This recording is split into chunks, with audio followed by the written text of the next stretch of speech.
परत एकदा माझ्या छोट्याशा ब्लॉगमध्ये तुम्हा सर्वांचे स्वागत आहे. तर सकाळचे 6 वाजलेले आहे आणि बाहेर बघू शकता छान असं धुकं पडलेलं आहे.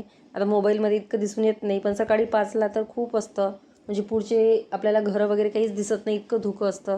कारण काय की या महिन्यामध्ये सतत पाऊस चालू आहे, त्याच्यामुळे सकाळी असं धुकं असतं. आणि त्यानंतर मी ते देवाचे कपडे वगैरे धुवून घेतलेले आहे. म्हटलं थोडी ऊन आहे तर वाळून जातील ते. कारण कसं आहे की सतत पाऊस असल्यामुळे जास्त आपल्याला एक्स्ट्रा कपडे पण धुता येत नाही, काहीच नाही. त्यामुळे मग आज म्हटलं थोडं ऊन आहे, वातावरण चांगलं आहे, तर धुवून घेऊया. पण तरी सांगता येत नाही पावसाचं, कधी पाऊस येतो, कधी लगेच ऊन असते. त्यानंतर इथे सकाळी नाश्त्यामध्ये केलेले आहे मी मिक्स कडधान्याची उसळ.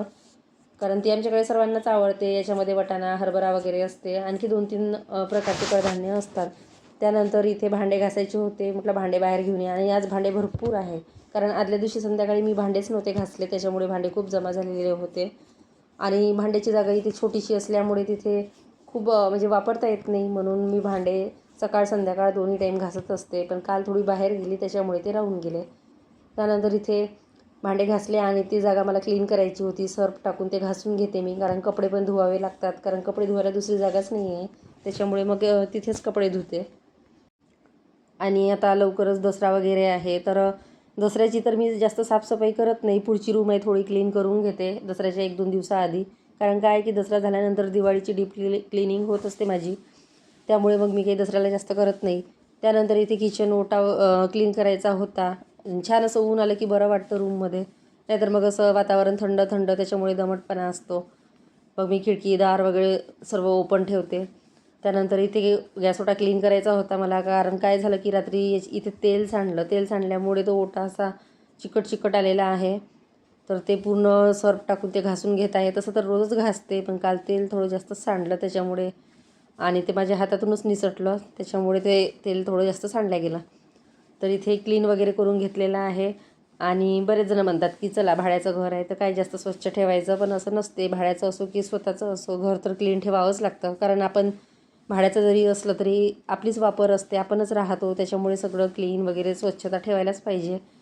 आणि बऱ्याच ठिकाणी असं असते की घरमालक वगैरे कलरिंग करतात, पण काही काही ठिकाणी आपल्याला म्हणजे भाडेकरू पण देतात, असंही राहते. आणि भाड्याचं जरी असलं तरी पण रोजची स्वच्छता जसं आपण आपलं घर समजूनच करायला पाहिजे. आपलं जर घर असलं तर आपण करतोच ना, त्यामुळे भाड्याचं असो की स्वतःचं असो, घर नीटनेटकं ठेवायलाच पाहिजे.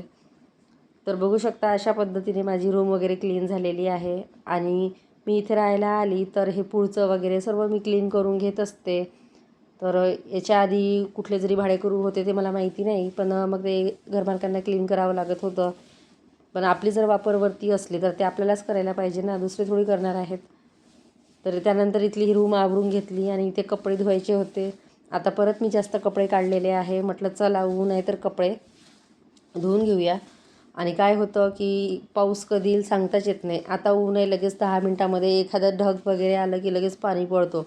मग ते कपडे आणा हेच काय असतं दिवसभर. तर म्हटलं जाऊ द्या, जेवढे वाढले तेवढे, कारण कपडे भरपूर होते. आणि कपडे असतातच, कारण रोजचे कपडे तर आपले राहतातच, त्यातही एक्स्ट्रा मग काढतोच ऊन वगैरे दिसले की. आणि पावसाचं काही सांगून येत नाही, त्याच्यामुळे म्हटलं लवकर धुतलेले बरे की लगेच म्हणजे लवकर वाळतील. तर इथे सर्व कपडे बाहेर वाळत टाकलेले आहे. तसं आतमध्ये तर पाणी येत नाही, पण पाणी जर जोराचा आला की मग ते पावसाची झड अशी आतमध्ये थोडी येते, त्याच्यामुळे मग ते पाहतच राहावं लागते. तर इथे कपडे वगैरे झालेले आहे. आणि आता लवकरच दसरा समजा 1 आठवड्यानंतर येतो, त्यानंतर मग लगेच 15 दिवस असतात दिवाळी. तर त्या वेळामध्ये मी साफसफाई करत असते दिवाळीची. आणि मग कसं ते एकटीला खूप हे होतं ना, मग मी थोडं माझी आधी एक रूम करते, त्या एक रूमला मला तरी 1-2 दिवस लागतातच. म्हणजे चांगली डीप क्लिनिंग करायची म्हटलं तर, आणि किचनला जास्त वेळ लागतो. तर बघू शकता बाहेर छान असं ऊन आलेलं आहे आणि म्हटलं थोडा वेळ उन्हामध्ये बसावं. तर इथे मी उन्हामध्ये बसली तर इथे मला असं काहीतरी दिसलं. म्हटलं सापाचं पिल्लू आहे की काय, बघितलं ते. तर ते गांडूळ असं काहीतरी होतं आणि मेलेलं होतं. तर ते झालं. त्यानंतर किचनमध्ये इथे आली आणि इथले भांडे वगैरे लावायचे होते. नंतर स्वयंपाकाची तयारी. आणि किचनमधले इथले जे मी कांदे काढलेले आहे त्यामुळे बरीच जागा मोकळी झालेली आहे. आणि जो मला कुकर मिळाला होता कामगार योजनेमध्ये, तो कुकर काही व्यवस्थित नाही आहे. मी एकदा लावून बघितला तर त्याचं रिंग थोडं लूज होतं, आणि ते वरण भात लावलं मी त्यामध्ये, आणि कुकर होताना एक सिटी नाही झाली तर लगेच ते एकदम फटकन आवाज आला त्याचा. मग लगेच मी बंद करून टाकलं. मला तर असं वाटलं की तो फुटतो की काय. तेव्हापासून मी तो कुकरच वापरत नाही. स्टीलचा आहे म्हटलं तर चला वापरूया, लवकर करूया. पण शेवटी जुनाच कुकर वापरते. त्यानंतर इथे करायची होती मला फोडणीची खिचडी. तर इथे मी 5 प्रकारच्या डाळी मिक्स आहेत तर त्याची करत असते. छान होते आणि माझ्या मुलीला जास्तीत जास्त ही खिचडी आवडत असते या पद्धतीची फोडणीची. तांदूळ घेतलेले, त्यामध्ये मिक्स डाळी घेतलेल्या आहे, कांदा, टोमॅटो आणि बटाटा अशा पद्धतीने फोडणी देत असते. आणि त्यासोबत तिला पातळ अशी कढी पाहिजे असते, म्हणजे ती पोटभर जेवण करत असते.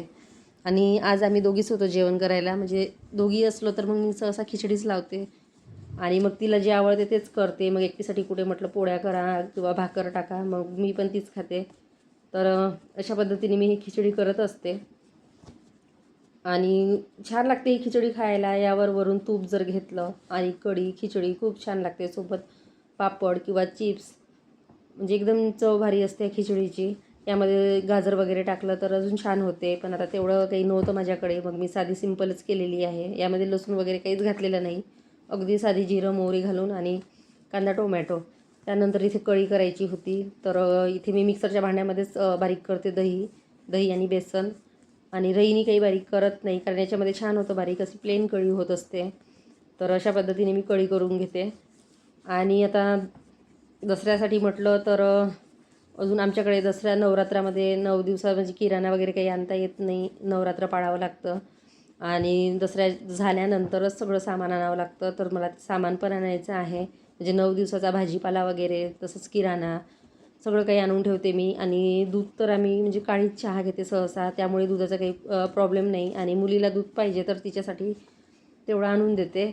बाकी कुठल्याही वस्तू मग 9 दिवस आणता येत नाही. पण बघू आता कारण अधेमध्ये कोणाची तब्येत जर कमी जास्त झाली तर औषध घ्यावंच लागतं. तर इथे कढी करायची होती. यामध्ये मी लसूण घातलेला आहे, जिरं मोहरी मिरची आणि थोडं हिंग घातलेलं आहे, कढीपत्ता. तर मुलीला लाल तिखटाची कढी पाहिजे होती, तर थोडं लाल तिखटही मी त्यामध्ये ॲड केलेलं आहे. मिरची तर घेतलेलीच आहे, तिला तिखटाची कढी जास्त आवडते. तर अशा पद्धतीने कढी वगैरे करून घेते. आणि नंतर मला ओटा क्लीन करायचा होता. आणि हे या कुकरचा असा प्रॉब्लेम आहे की कुकरच्या आपणहून शिट्ट्या होत नाही, त्याला थोडा धक्का लावावा लागतो तेव्हा त्या कुकरची शिटी होत असते.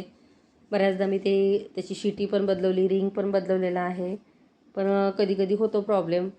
आणि असं नाही की मी ते वरचेवर क्लीन करत नाही, ते क्लीन पण करते, पण थोडा धक्का मारावाच लागतो तेव्हा ते शिट्टी छान होते.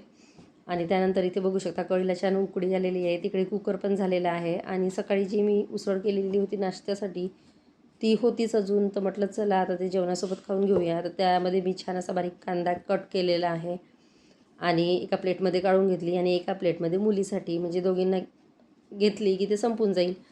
आणि त्यामध्ये थोडा कांदा बारीक चिरून आणि लिंबू पिळून घेते. आणि हे लिंबू मी बाजू शेजारच्या त्या काकूकडून आणलेला आहे. यामध्ये इतका छान रस आहे, भरपूर रस आहे लिंबामध्ये आणि छान आहेत. त्यानंतर असा कांदा लिंबू घेऊन छान अशी मिसळ तयार होते. शेव असले तर शेव. आता स्वयंपाक झालेला आहे आणि इथे गॅस ओटा आवरून घेते. तर अशा पद्धतीने माझं आजचं रुटीन होतं. त्यानंतर बघा आता हे कपडे, मला कपड्याचं इतकं हे असतं. सकाळचे ते देवाचे कपडे वाळलेले होते ते काढून घेतलेले. त्यानंतर बाकी कपडे म्हटलं इकडे ऊन आहे तर इकडचे कपडे तिकडे आणि तिकडचे इकडे, असं दिवसभर करावं लागतं, कारण कपडे तर वाळायला पाहिजे ना. आणि दिवसभर असं तारावर कपडे ते टांगूनच असतात, पावसाळाभर म्हटलं तर तेच असतं. तर इथे कपडे मी जे होते सावलीमधले ते थोडे उन्हामध्ये आणलेले आहे आणि ते वाळत घातलेले आहे. त्यानंतर असे देवाचे कपडे सुकलेले होते तर मी या बॉक्समध्ये ठेवत असते, कारण याच्यामध्ये कपडे व्यवस्थित राहतात. आणि मी हा बॉक्स कपडे ठेवण्यासाठीच घेतलेला आहे. आणि हा बॉक्स मी या ड्रॉवरमध्ये ठेवत असते, म्हणजे बघ जेव्हा मला बदलवायचे असते तेव्हा ते बदलवते. दर आठवड्याला बदलवत असते किंवा आठवड्यातून 2दा. तर चला मग भेटूया नेक्स्ट व्हिडिओमध्ये. Bye bye.